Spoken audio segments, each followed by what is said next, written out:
लातूर जिल्ह्याचे माजी पालकमंत्री आमदार संभाजीराव पाटील निलंगेकर यांनी 300 किलोमीटरची जनसन्मान पदयात्रा करत आहेत.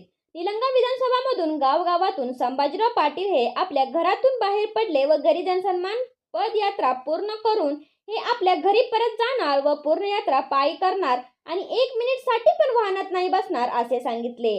व सकाळचा नाश्ता, जेवण व रात्रीचे जेवण सुद्धा कार्यकर्ता सोबतच करत आहेत आणि कार्यकर्ता सोबतच झोपत आहेत. हेच तर सरळ स्वभाव बघून कार्यकर्ते व निलंगा विधानसभेची जनता आमदार संभाजीराव पाटील निलंगेकरांवर प्रभावित झाली आहे.